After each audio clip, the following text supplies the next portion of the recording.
तेरा 6 महीने का आई लव यू सब पे पड़ गया भारी। ये जो 6 महीने का आई लव यू है बाद में आपके कितने टुकड़े करेगा ये जी। सबको सिर्फ रुलाएगा ही और कुछ नहीं। IGR न्यूज के दर्शकों को विनोद की नमस्कार। जैसे कि हमने पिछले कड़ी में कुछ खास लोगों का इंटरव्यू लिया था, आज हम पहुंचे हैं विश्व विख्यात, न सिर्फ हरियाणा न सिर्फ भारत, पूरे विश्व भर में जिसे लोग सुनते हैं, जिनके लोग गायकी की सराहना करते हैं, लोगों उनको सुनने के लिए हजारों रुपए की टिकट लगती है। हरियाणा से बाहर जब जाते हैं और हरियाणा में जब कार्यक्रम होते हैं इनके अलग अलग जगहों पे, उस हस्ती से मिलवाने जा रहे हैं। उनसे पूछेंगे उन्होंने जो इतना बड़ा, इतना लंबा सफर, इतनी चोटी तक पहुंचने से पहले कहां से उन्होंने शुरुआत करी। एक बहुत ही छोटे गरीब परिवार से इन्होंने शुरुआत करी थी और इस तरह का सफर हमें कुछ सुनने में आया है। आपसे मिलवाते हैं, उनसे रूबरू करवाते हैं मंजीत मेहरा जी से, जिनके लोग दीवाने हैं सुनने के लिए। मंजीत जी नमस्कार। आपका बहुत बहुत धन्यवाद। सबसे पहले तो मैं एक बार आपके चैनल का दोबारा से नाम बता दीजिएगा।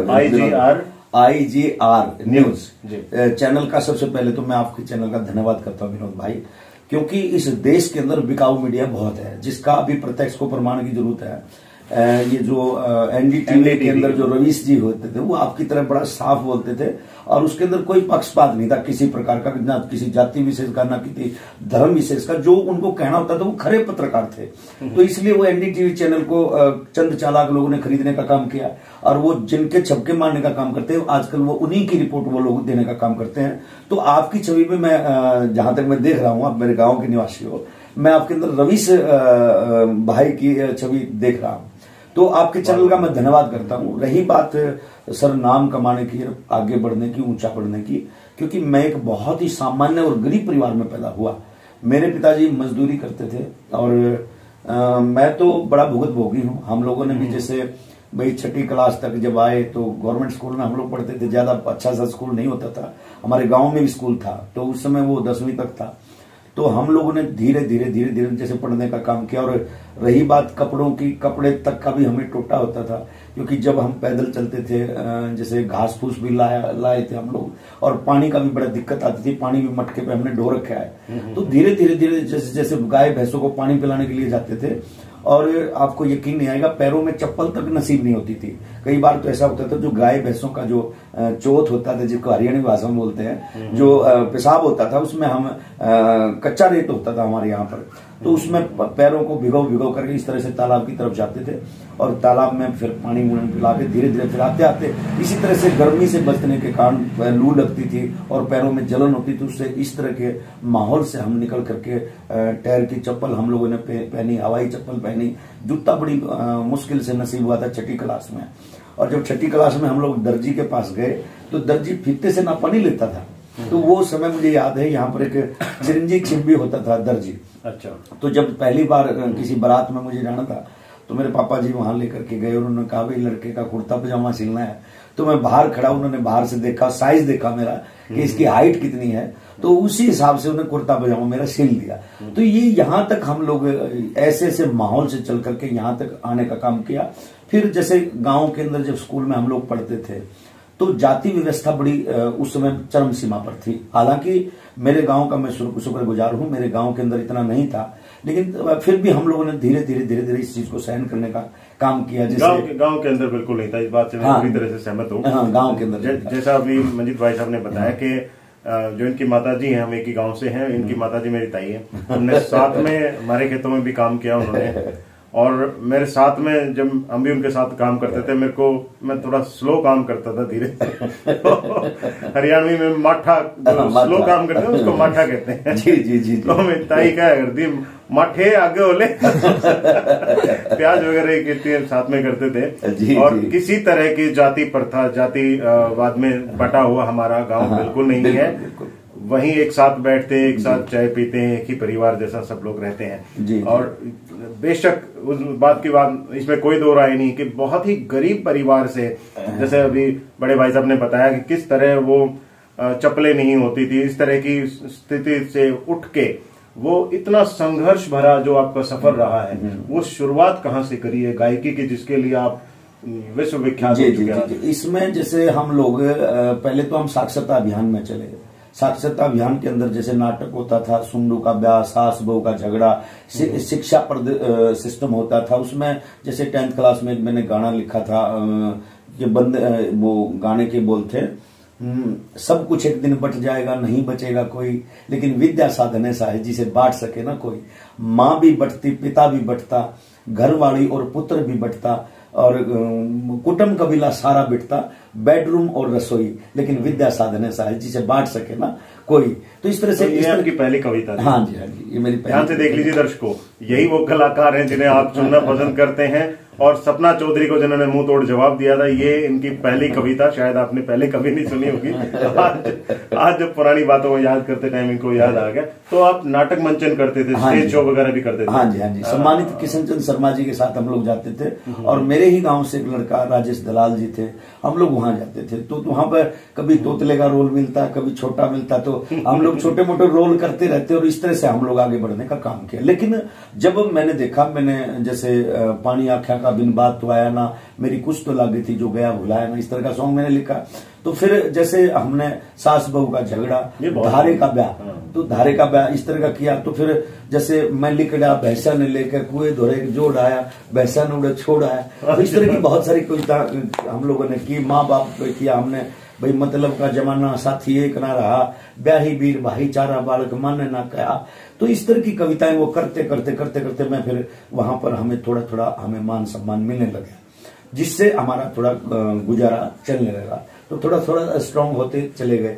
लेकिन फिर मैंने देखा भाई लोग जो माता, इसी बीच आप स्कूल में पढ़ाते भी थे कहीं पे? हाँ, मैं प्राइवेट स्कूल में भी पढ़ाता था। फिर धीरे धीरे हम जॉब पर भी चले गए थे, लेकिन फिर हमने वो सिस्टम को हटा दिया, क्योंकि मैंने मानव शास्त्री कांसीराम को सुन लिया। तो मानव कांसीराम, एक मिनट के लिए मैं बीच में रोकना चाहूंगा, और उन नौजवान साथी जो हमेशा अपने सपने के पीछे भागने की कोशिश करते हैं, यही एक उदाहरण, ऐसा ही एक उदाहरण चेतन भगत, जो बहुत ही प्रसिद्ध लेखक हैं, उन्होंने भी अपने जीवनी बताते टाइम ये बताया था। जैसे मंजीत भाई साहब ने नौकरी की, प्राइवेट स्कूल में पढ़ाया और भी जॉब भी करी, पर अपना शौक जो है उनका जो बन चुका था ये गायकी का, उसको फॉलो करना तब शुरू किया जब उससे कुछ अर्निंग आनी शुरू हो गई, कुछ कमाई उससे आने शुरू उसकी, जिससे इनकी जीविका चल सके। उसके बाद इन्होंने जॉब छोड़ी, और वो स्कूल में पढ़ाते थे वो भी छोड़ा, फिर इसको फॉलो किया। तो ये सभी के लिए है, ऐसा ही चेतन भगत जी ने भी किया था। उन्होंने बताया है कि वो भी जॉब करते थे, लेखन में वो तब गए जब उनको भरोसा हो गया इस चीज का कि उससे कमाई आनी शुरू हो गई और उसका जीवन चल सकता है। तो अगर कोई बेरोजगार है, किसी को लगता है उसका सपना पूरा नहीं हो रहा, ये दरख्वास्त आप सभी से, ये देखिए इतनी चोटी के कलाकार ये आपको मार्गदर्शन दे रहे हैं, ये बता रहे हैं कि इन्होंने ये किया है। सपना पूरा नहीं होता तब तक ये नहीं कि उसके लिए रोए या उसी के पीछे पड़े रहें। जब तक वो सपना पूरा नहीं होता, जब तक वो आप उसके लायक नहीं हो पाते, तब तक कुछ न कुछ जरूर करें। आप इसके लिए मिनिमम अपने बिल चुका सकें, ये जरूर करें। चेतन भगत जी का इंटरव्यू आप ललन टॉप पे देखिएगा, उसमें इन्होंने ये चीज कही है। जी सर। जी जी जी, मैं युवा पीढ़ी से चाहूंगा कि आप लोग जुनून पैदा करो। जुनून पैदा मतलब आप अगर मान लीजिए हमने जो रोड बनते थे इस पे बजरी डालने का भी काम किया, और जो कस्सी चलती उसके दृश्य भी करने का काम किया। काम को छोटा बहुत मानते हैं लोग आजकल। कोई छोटा काम नहीं होता। चिड़ाई भी मैं अच्छी कर लेता हूँ, मैं लिपाई भी अच्छी कर लेता हूँ, मैं फर्श भी डाल देता हूँ, मैं धार भी निकाल लेता हूँ, मैं कुर्सी भी भर देता हूँ। मैं ड्राइवर, मेरे से कोई भी गाड़ी आप चलवा सकते हैं, और बिजली का काम भी मैं कर लेता हूँ। तो मैंने कोई भी, विनोद भाई, किसी काम को छोटा नहीं समझा। मैंने हमेशा सीखने की कोशिश की। और जब हम लोग धीरे धीरे धीरे धीरे मतलब यहां तक हम पहुंचे, जब हमारे नाटकों का नाम होना शुरू हुआ। मेरा एक पहला नाटक आया था बेटियों से गांव की इज्जत, जिसमें गाना बड़ा फेमस हुआ था, मेरे बाबुल नाम कमाऊंगी, ना इज्जत का दाग लगाऊंगी, पाड़ पोस्ट न बड़ी करी, ना नीचा कदे दिखाऊंगी। तो इस तरह के सॉन्ग आए। फिर एक मेरा साजे की लुगाई एक नाटक आया, उसमें दो लड़के यंग होते हैं, कवारे होते हैं, और वो भोड़े के दरबार में जाते, तो वहां देखा भी भोड़े के तो गणेश है।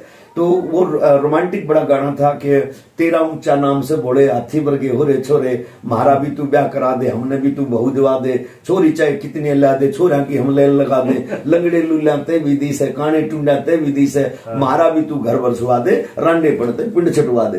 तो इस तरह की जब हमने ये चीजें करने का काम किया, तो धीरे धीरे धीरे धीरे आपके भाई का नाम हुआ। जब फिर पैसे में लोग बुलाना शुरू कर दिया तो पैसा अच्छा आने लगा, नाम भी मार्केट में अच्छा हो गया। लेकिन गजेंद्र फोगाट जी के साथ और नरेंद्र बलारा जी, राजेश सिंह पुरिया जी, हम लोग सारे एक ही जगह से निकले, किशन चंद्र शर्मा जी के यहाँ से। लेकिन फिर वहां जब जाते थे मंचों पे, वहां थोड़ा थोड़ा हमें हल्का हल्का सा पक्षपात सा नजर आया। तो फिर वो उसमें मैंने देखा भाई साहब कांसीराम जी को हमने सुना, फिर साहब कांसीराम जी ने बाबा साहब के बारे में बताया, फिर मैंने बाबा साहब के बारे में पढ़ा। तो बाबा साहब के बारे में पढ़ने के पश्चात हमने महापुरुषों के बारे में पढ़ा। जब महापुरुषों के बारे में पढ़ने के पश्चात पता चला कि ये जो इस देश के अंदर जो पूजा पाठ, ये जो धर्म विश्वास, जाति धर्म, ये जो एक दूसरे से बांटना, जातियों में बांटना, एक दूसरे से लड़ना मरना, ये सारी की सारी टोटली बकवास है। इस देश के अंदर जो रईस लोग हैं, जो पूंजीपति लोग हैं, चंद चालाक लोगों ने इस देश में जाति धर्म विशेष का जाल फैला रखा है इस देश के अंदर, और भिन्न भिन्न रूप बना करके इस देश के अंदर बहुत तरह के भगवान पैदा कर दिए, इस जिसको बोलते हैं 33 करोड़ देवी देवता, जबकि इस 33 कोटि, हाँ 33 कोटि देवता। तो जब इस तरह की बातें हमने सुनने को मिली तो मैंने एक अलग से ट्रेड निकाला, बहुजन समाज के लोगों को जगाने का काम किया इस देश के अंदर। जैसे भाई लोग कहते हैं, भाई कुछ लोगों से मैंने सुना भाई इस देश में ब्रह्मा से सृष्टि का विकास हुआ है, ब्रह्मा से ब्राह्मण पैदा हुआ, ब्रह्मा से ठाकुर पैदा हुआ, ब्रह्मा, मैं किसी जाति विशेष की बुराई नहीं कर रहा, जो हमने सुनने में आया और जहां से हमें क्रांति की आग लगी। इसमें कहा गया कि ब्रह्मा के मुख से ब्राह्मण पैदा हुआ, ब्रह्मा की भुजाओं से ठाकुर पैदा हुआ, ब्रह्मा के पांव से शूद्र पैदा हुआ, और ब्रह्मा के नाभि से शूद्र बढ़िया पैदा हुआ, और ब्रह्मा के पांव से शूद्र पैदा हुआ। जबकि हमें देखने को मिला इस गांव के अंदर, मेरे ही गांव को ले लीजिएगा, जब गांव के बीच में हवेलियां होती थी, कुछ परसेंट लोगों की छोटी ईंटों की हिल्ली होती थी, जिसमें सारे गांव का अनाज वहीं गिरता था, मतलब आजादी से पहले। तो चंद चालाक लोगों का इस देश में कब्जा था, और संविधान के बाद जब प्रावधान हुआ, सबको धन रखने का अधिकार मिला। तो ये सारी बातें मैंने पढ़ी, और पढ़ने के पश्चात फिर धीरे धीरे बाबा साहब जैसे लोग जागरण करते हैं, इस तरह से मैंने एक अलग से सिस्टम निकाला। बाबा साहब अम्बेडकर, सर छोटू राम जी और पेरियार स्वामी जी, जितने भी इस देश के अंदर जो महापुरुष हुए, जिन्होंने यहाँ जगाने का काम किया, कबीर महाराज जी, गुरु रविदास जी, धन्ना, तो जितने भी संत रहबर जिन्होंने लोगों को शिक्षा देने का काम किया, तथागत बुद्ध भगवान, उनको मैंने पढ़ा। पढ़ने के पश्चात फिर हम उस रास्ते पे चल पड़े। फिर इसके बीच में एक और आया, जैसा कि आपने शुरुआत में ही जिक्र किया था, भाई सपना चौधरी। भाई देखो, उन्होंने कहा, भाई पहले ये गाना आया था, किसी ने कहा था भोली जात चमारों की, तो उसमें एक रागनी के बोल उन्होंने गाए और भरी सभा के अंदर गाए, पूरी पब्लिक लिए गाए। उन्होंने कहा कि पढ़ लिख के सियाणी होगी बावड़ी जात चमारा की, और गद्दी बेच के खचरी ले ली होगी मुझ कुम्हारों की। तो उसने जाति विशेष जब ये रागनी गाई तो मुझे इस बात का बड़ा फील हुआ। हालांकि वो हमारी हम साथ कलाकार है, साथी कलाकार हैं, लेकिन बड़ा चीज हुआ। फिर मैंने कुछ शब्द लिखे, कुछ शब्द ऐसे लिखे, फिर जो मैंने गाने का काम किया, वो चंद लाइनें आपके बीच में मैं सुना रहा हूं, जो काफी पॉपुलर है, जो पूरी दुनिया में इन लाइनों को सुना गया। इसमें गाने की लाइनें हैं, मैं आपको गा के सुनाऊं विनोद जी, बातों में सुना। चलिए आइए सुना रहा हूं मैं। हेरे बिन सोचे समझे सपना तो आये मुंह ने ज्यादा खोलगी, और 2 पैसे की नाचन आली हद से ज्यादा बोलगी तू, 2 पैसे की नाचन आली हद से ज्यादा बोलगी। और ये तो आप यूट्यूब पे सुन सकते हैं। और दूसरा फिर एक इस देश के अंदर कंगना रनौत हुई, कंगना रनौत वो भी ये अपना अंदाज होता है, कलाकार गा के ही उसका जवाब देते हैं। हाँ जी। तो कंगना रनौत ने कहा, उसने कहा भी 2024 में जब सम्मानित मोदी जी देश के प्रधान, हमारे सरदार सम्मानित है, लेकिन थोड़ा सा लैंग्वेज को ठीक करना चाहिए। उन्होंने कहा भाई जो शहीदों की आजादी है, 1947 में जो आजादी मिली, तो वो आजादी एक भीख थी, वो आजादी भीख थी। उन्होंने शहीदों का अपमान किया, और उन्होंने कहा 2014 में जो आजादी मिली वो असली आजादी वो है। तो उस नालायक कंगना को भी मैंने 2 लाइनों के माध्यम से सिखाने का काम किया। उसकी रागनी के बोल थे, हाँ, अरे शहीदों की आजादी को रही भीख बताना दान, और नंगा नाच दिखाने वाली तेरे मुंह पे नहीं लगाम रे कंगना, नंगा नाच दिखाने वाली तेरे मुंह पे नहीं लगाम। और मैं जब भी कोई गलत करता है, शायद इसी गाने की वजह से उसके बाद से उसको फिल्में नहीं मिल रही। जी विनोद भाई, बेरोजगार कर दिया। जी विनोद भाई। अब एक बाबा रामदेव जी है, मैं किसी की बुराई नहीं करता, बाबा जी भी को भी अपना थोड़ा सा तरीका सुधार लेना चाहिए। अब आप जैसे साथी थे, समर्पित साथी विनोद भाई, तो पत्रकार ने उससे पूछ लिया जब सरकार नहीं बनी थी, पत्रकार ने कहा भी पेट्रोल, अब बाबा जी ने कहा भी पेट्रोल अगर 30 रुपए लीटर दे वो सरकार अच्छी है या 100 रुपए दे, तो पब्लिक ने कहा भाई 30 रुपए दे। उन्होंने कहा भाई सिलेंडर 300 का मिले वो सरकार अच्छी है या 1000 का, तो उन्होंने कहा 300 का। अब उसी पत्रकार ने जब 1000 पार सिलेंडर चलेगा और पेट्रोल भी जो है 100 पार चलेगा, तो उसी पत्रकार ने, उन लोगों ने, पत्रकार साथी ने पूछ लिया कि बाबा जी आप तो कह रहे थे ये जो सरकार आएगी उसके बाद जो है सिलेंडर 1000 पार नहीं 300 का मिलेगा और तेल भी 30 रुपए लीटर मिलेगा। तो उन्होंने कहा भाई 100 भी पार हो गया और 1000 भी पार हो गया, तो बाबा जी आपका क्या ख्याल है? तो उन्होंने कहा भाई हरियाणवी भाषा में उन्होंने कहा, हमारी रेवाड़ी साइड की तो है ही, वो हरियाणा से, तो उन्होंने कहा कि भाई कौन नहीं बताता, मेरी पूछ पाड़ेगा, मेरा पुंजड़ पाड़ेगा। तो पूछ के ऊपर में आपके भाई ने एक सॉन्ग करने का काम किया जिसके रागनी के बोल हैं, गाना बड़ा फेमस है इस हरियाणा के अंदर। हरियाणा तो क्या उसको पूरे देश में पसंद किया जाता है। गाने के बोल है, मेरा चांद लुका हंड यारो घूंघट की ओट में, तो उसके ऊपर चंद लाइनें मैंने वो करी बाबा रामदेव के ऊपर।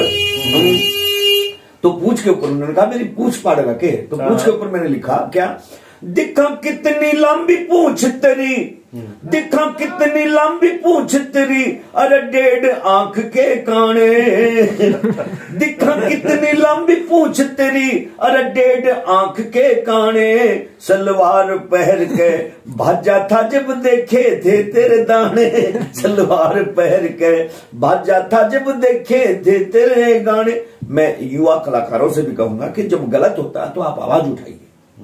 तो इसलिए मैं विनोद भाई, अभी रामदेव जी का आपने टॉपिक निकाला, अभी एक और बड़ा उन्होंने सनसनीखेज बयान दिया। जी जी जी, एक मंच से उन्होंने कहा कि महिलाएं बिना कपड़ों के ज्यादा अच्छी लगती हैं। बताओ इसको संत कौन बोले? बहुत ही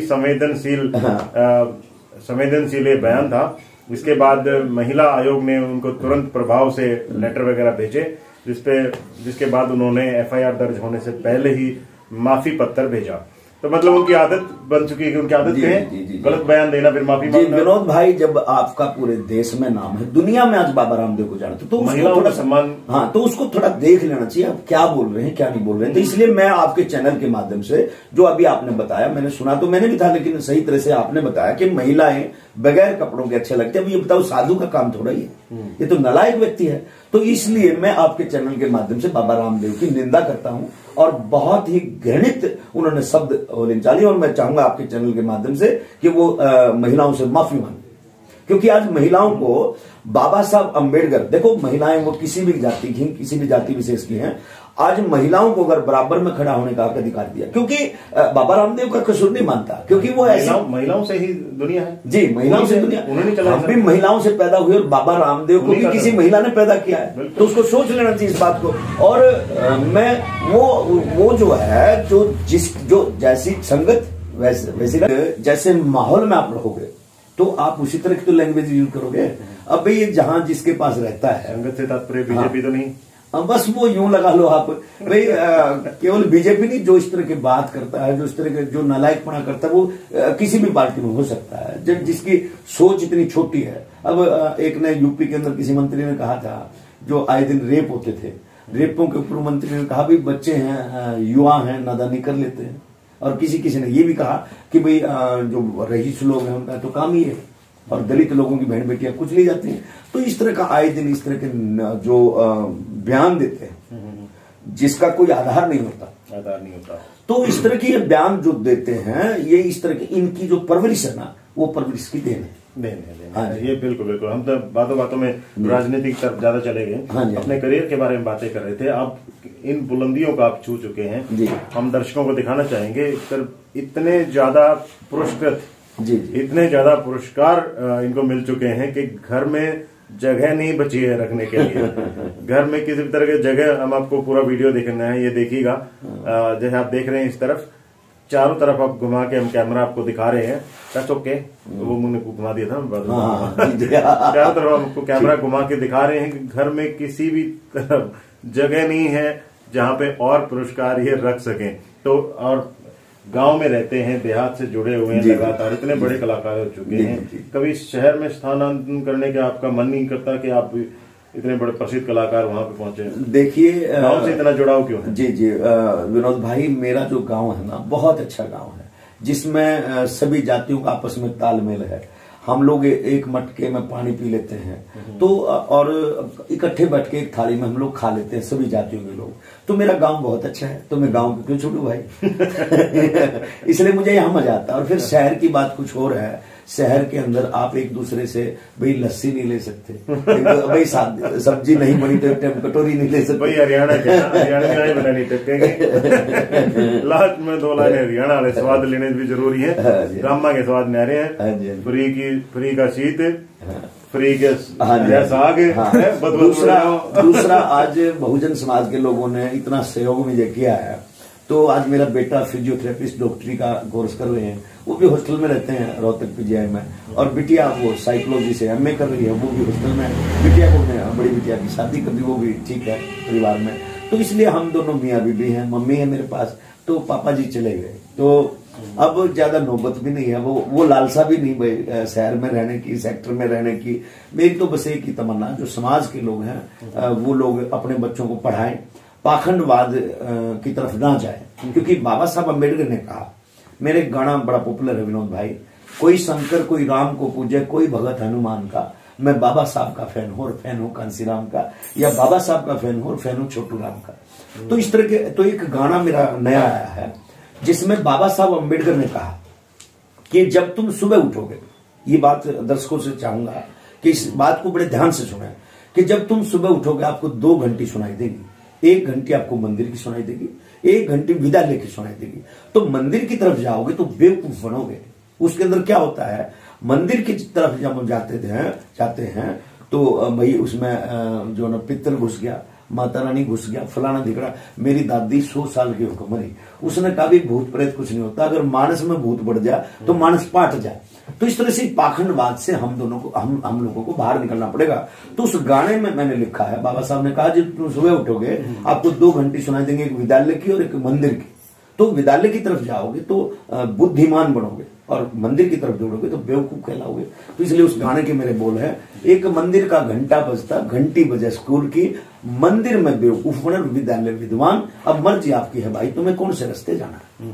बिल्कुल बिल्कुल जी। शिक्षा की तरफ जोड़ बता रहे हैं कि शिक्षा ही अंधकार को मिटा सकती है, यही एक तरीका है। आपके गांव में पर्टिकुलरली आप सरकारी स्कूलों में पढ़े हैं? जी जी, सरकारी स्कूल में शिक्षा रही है। आपके गांव में सरकारी स्कूलों की हालत दर बदर लगातार कमजोर होती जा रही है, इसके ऊपर आप क्या कहना चाहें? देखिए, मैं इसके बारे में मैं बताना चाहूंगा कि शिक्षा का जो सत्र है ना, खासकर अब जो सरकारें चल रही हैं, ये नहीं चाहते कि हमारे लोग शिक्षित बने। ये लोग हमारे कावड़ वालों पे तो हेलीकॉप्टर से फूल बरसा देंगे, ये लोग गीता महोत्सव के नाम से करोड़ों रुपए खर्च कर देंगे, ये लोग प्रयागराज के अंदर वही वो मेला, कुंभ का मेला होता है, उसमें तो करोड़ों अरबों रुपए खर्च कर सकते हैं, मूर्तियों पे 36 करोड़ रुपए लगा सकते हैं, लेकिन कोचिंग सेंटरों पे, स्कूलों पे, विद्यालयों के ऊपर नहीं लगा सकते। मैं समाज के लोगों को बताना चाहूंगा इस भाई पूरे देश की तो आंकड़ा मुझे याद नहीं, लेकिन हरियाणा के अंदर 300 प्लस स्कूलों को बंद किया गया है। तो इसमें क्या है कि बीच में रोकना चाहूंगा दर्शकों, अगला एक एपिसोड हम खास लेके आ रहे हैं, इसको लंबा नहीं खींचेंगे इंटरव्यू को, उस पे खासकर हरियाणा में जो शिक्षा का गिरता हुआ स्तर है। और जैसे बड़े भाई साहब ने बिल्कुल सही बात कही है, भाजपा शिक्षा पे बिल्कुल भी ध्यान नहीं दे रही है, इतना लगातार स्तर गिरा रही है कि शायद चाहती है कि लोग अशिक्षित रहें, अनपढ़ रहें और भक्त बन जाएं, कुछ ना सोचे, ना देखे, ना समझे, चुपचाप उनकी आंखों पे इस तरह से पट्टियां लगा देना चाहती है, पाखंड की पट्टियां बांध देना चाहती है, जैसे घोड़े को हम बांधते कि वो सीधे जहां कहा गया है उस तरफ ही देखे, इधर उधर वो ना देख पाए, उनकी आंखों को, उनका विजन जो है वो बड़ा ना हो पाए। अब शायद यही उनकी मंशा नजर आती है, जब विद्यालयों के स्तर पे वो बिल्कुल भी ध्यान नहीं दे रहे हैं और ना ही आपकी पंचायतें दे रही हैं। बिल्कुल बिल्कुल सर, बिल्कुल बिल्कुल। तो मैं जैसे अभी एक लोग कहते हैं भाई, जैसे आपने घोड़े वाली जो बात बताई बहुत अच्छी बताई, तो अब ये लोग कहते हैं भाई कोई भी कांड हो जाता है, कोई प्राकृतिक आपदा आ जाती है, या किसी के पड़ोस में कोई जवान बेटा गुजर जाता है, तो कहते हैं ऊपर वाले ने कर दिया भाई, ऊपर वाले की मर्जी थी। और हरियाणवी भाषा में हमारी महिलाएं कहती हैं कि नीली छतरी वाले की मर्जी थी, नीली छतरी वाले जो करना था वो कर दिया। अब ऊपर कौन बैठा है? मैं तो हेलीकॉप्टर में भी बैठा, मैं हवाई जहाज में भी बैठा, मैंने ऊपर देखा, ऊपर वाला कहीं नहीं बैठा। लेकिन फिर हमने रिसर्च किया, ढूंढा, बाबा साहब अम्बेडकर ने ढूंढा, छोटू राम जी ने ढूंढा, बाबा मानवर काशीराम साहब ने, पेरियार जी ने ढूंढा।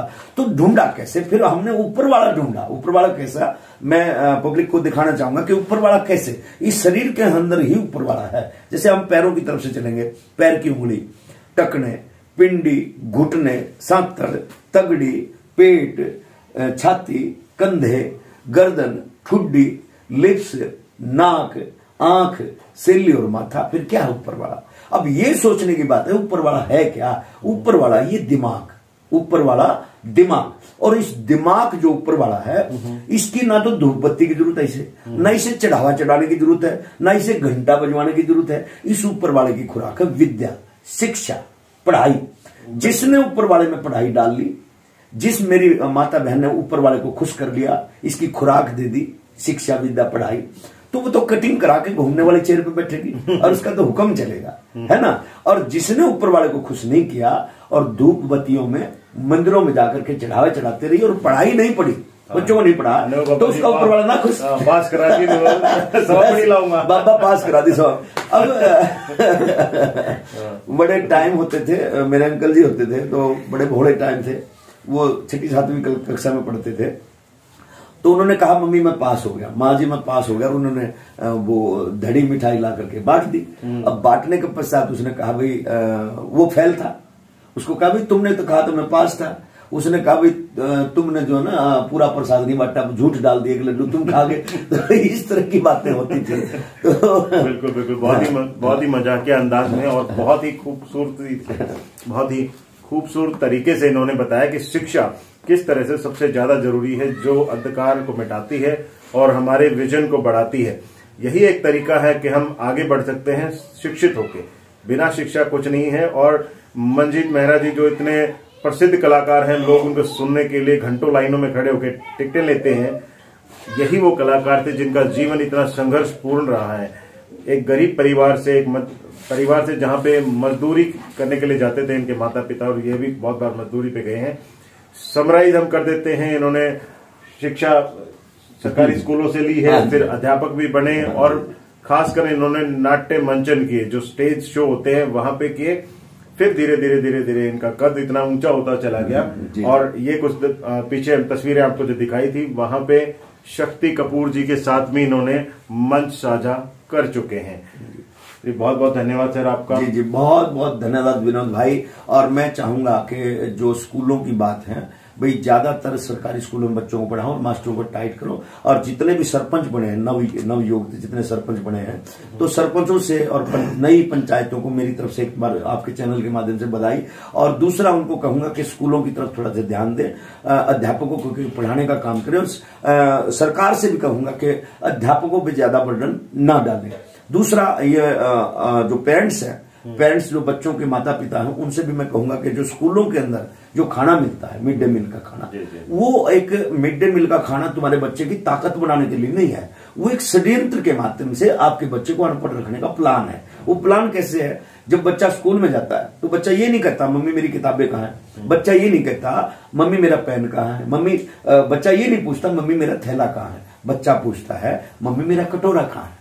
और वो कटोरा लेके विद्यालय में जाता है और उसका पूरा का पूरा ध्यान उस खाना बनाने वाली आंटी की तरफ होता है।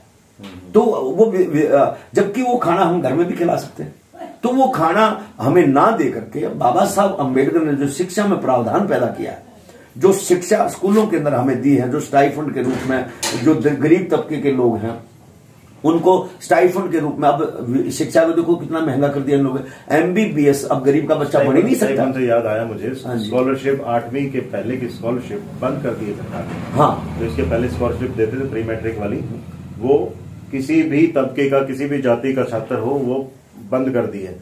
ध्यान देते रहिए। तो विनोद भाई ये षड्यंत्र की ही तो है भाई। गरीब आदमी जो मजदूरी करता है उसको महंगाई मतलब इतनी बढ़ गई। जैसे अभी बाबा रामदेव वाला मैंने सुना था भाई, सिलेंडर 1000 पार गया। गरीब लोग बेचारा 1000 रुपए का सिलेंडर भरवाए या बच्चों को पढ़ाए, अब बच्चे पढ़ाने के लिए बाबा साहब अम्बेडकर ने आपको एक बढ़िया हथियार दिया था, जिसको स्टाइफंड बोलते थे, जिसको वजीफा बोलते थे। वजीफे के माध्यम से उसको गरीब परिवार के बच्चों को थोड़ा सहारा मिल जाता था, लेकिन ये लोग वो सहारा भी छीन लेना चाहते। अभी मुझे आपके माध्यम से मुझे पता चला 8वीं तक तो बंद ही कर दी इन लोगों ने। दूसरा, जो एमबीबीएस डॉक्टर हमारे, अब गरीब परिवार का तो बच्चा एमबीबीएस बन ही नहीं सकता, जो 50 लाख रुपए डोनेशन उसको देना पड़ेगा, तो किस तरह से वो बच्चा वो एमबीबीएस का बॉन्ड पॉलिसी की बात कर रहे हैं। जी। बॉन्ड पॉलिसी अभी घटा के उन्होंने कोशिश करी कि अपनी तरफ से 30 लाख करने की, 30 लाख कर दिया, और जो अवधि थी वो भी घटा के 5 साल कर दी गई। जी। इसके बाद सरकार का कहना है कि 80% छात्र जो है वो हड़ताल खत्म कर चुके हैं और इसके फैसले से खुश हैं, पर ऐसा बिल्कुल भी नहीं है। ये सिर्फ बेवजह की बातें हैं जो मुख्यमंत्री जी फैला रहे हैं। अभी भी एमबीबीएस और मेडिकल की पढ़ाई कर रहे छात्र लगातार हड़ताल पे बैठे हुए हैं। जी। बहुत बहुत बढ़िया लगा सर आपसे बात करके, इतना कुछ आपने बताया। जो एक इंटरव्यू खत्म करने से पहले हम चाहेंगे जो नए गायक हैं, जो इस लाइन में अपना करियर बनाना चाहते हैं, जिनको शौक है, वो उनके लिए आपकी तरफ से एक संदेश। मैं चाहूंगा कि मजबूती के साथ तैयारी करें, और इसको आप अपना बिजनेस भी बना सकते हैं और समाज की बातें भी रख सकते हैं, लेकिन कभी भी आप अपनी बात रखने के लिए कभी घबराहट नहीं होनी चाहिए। जो सच्चाई, और आप लिखना भी जानते हैं तो अच्छा लिखने की कोशिश करें, और पाखंडवाद पे बिल्कुल ना करें, क्योंकि पाखंडवाद को अपना बिजनेस ना बनाएं। क्योंकि पाखंडवाद को जब आप अपना बिजनेस बना लेते हैं तो पाखंडवाद और इस देश में बहुत सारा फैलता जाएगा। अब नए सॉन्ग आप पाखंडवाद पे निकालेंगे तो लोगों की रुचि बढ़ेगी, तो इसलिए पाखंडवाद को ना गा करके आप परिवारवाद की गाने बनाए, परिवार को बेटी समाजवाद का बनाओ। अब मैं एक मुखड़ा सुना दूं। अब जो हमारी बहन बेटियां हैं, जो हमारी बेटियां 20 साल की हो जाती हैं, तो ये बेटियों से मेरी अपील है, ये बेटियां प्यार के चक्कर में ना पड़े। ये युवा मेरे साथी, युवा मेरे भाई, प्यार के चक्कर में ना पड़े, क्योंकि आपके दो पहलू हैं। एक, आप शिक्षा, शुरू में शिक्षा ले सकते हैं, या फिर प्यार के चक्कर में पड़ सकते हैं। अगर प्यार के चक्कर में पड़ेंगे तो बदनामी मिलेगी, प्यार के चक्कर में पड़ेंगे आगे बढ़ने का रास्ता बंद हो जाएगा, मम्मी पापा आपकी खिलाफत करेंगे और समाज आपको अच्छी दृष्टि से नहीं देखेगा। दूसरा, आप अगर शिक्षित बनेंगे तो शिक्षित बनने के पश्चात जब आप शिक्षित हो जाएंगे तो नौकरी अच्छी मिलेगी। अगर नौकरी भी ना मिलेगी तो शिक्षित व्यक्ति कोई ना कोई कारोबार करके पैसा कमा सकता है, अपने जीवन को अच्छी तरह से, परिवार को चला सकता है। तो शिक्षा, जब शिक्षित आप हो जाओगे और साधन संपन्न हो जाओगे, फिर मम्मी पापा जहां चाहे आपकी शादी भी अच्छी होगी, क्योंकि अगर नौकरी अच्छी होगी तो छोकरी भी अच्छी होगी, अगर नौकरी अच्छी होगी तो छोकरा भी अच्छा होगा। तो इस पे ध्यान दें। तो इसके लिए मैंने 2 लाइनें लिखने का काम किया कि माँ बाप उस प्यार के ऊपर बड़ा बेबस हो जाता है, तो मैंने उस चीज को एक पिता की, एक बेटी के प्रति, एक बड़े भाई की छोटी बहन के प्रति 2 लाइनें लिखने का काम किया। वो लाइनें मैं आपके बीच में 2 लाइनें मैं आपके बीच में रख रहा हूँ विनोद भाई। पिता की तरफ, हाँ, पिता की तरफ से, एक बड़े भाई की तरफ से, एक युवा बहन को, युवा बेटी को एक सीख। कैसे? हाँ, ये 20 साल के प्रेम की या किसी बड़ी लाचारी, ये 20 साल के प्रेम की या किसी बड़ी लाचारी, तेरा 6 महीने का आई लव यू सब पे पड़ गया भारी है बेटी, 6 महीने का आई लव यू सब पे पड़ गया भारी। तो मेरी बहनों से, मेरे भाइयों से एक मेरी अपील है कि शिक्षा की तरफ अपना ध्यान लगाएं, क्योंकि मम्मी पापा आपको बड़ी मेहनत करके यहाँ तक लेकर के आते हैं, उनका भी कदर करें, क्योंकि आप जो शिक्षा ले रहे हैं तो कहीं ना कहीं वो मम्मी पापा का, वहां पर आपका सारा सिस्टम उनका लगा हुआ है। बिल्कुल बिल्कुल, बहुत बहुत धन्यवाद। ये थे मंजीत मेहरा जी, आपके चहेते कलाकार। और खासकर ये बात होती है कि जब इतने बड़े कलाकार का इंटरव्यू लेने चाहते हैं तो बहुत सारे सामाजिक मुद्दे जो हैं, जमीन से जुड़े हुए मुद्दे हैं, उनसे हमेशा टच में रहते हैं, उनको जरूर वो उठाने की कोशिश करते हैं, किसी न किसी तरह से समाज को संदेश देके उसमें सुधार करने की जरूर वो कोशिश करते हैं। इतनी ही खूबसूरत कोशिश हमारे मंजीत मेहरा जी ने की है। और खासकर जो ने लास्ट में जो कहा है कि गांव और देहात जो हरियाणा में है, मेरे ख्याल से हर तरफ ऐसा हाल होता जा रहा है। अभी जो बहुत ही सुर्खियां जिसने बटोरी है, जो इतनी बड़ी घटना हुई, जो श्रद्धा हमारी देश की बेटी थी, जिसके टुकड़े कर दिए गए थे, आफ्ताब जो अलग धर्म से आता है, हालांकि हम इस चीज को नहीं मानते, अलग धर्म के कारण किया है। हिंदू धर्म के लोग भी ऐसा होता है कि बेटियों को बहला फुसला लेते हैं हमारी बेटियों को, और उनके साथ इस तरह की घटना हुई है।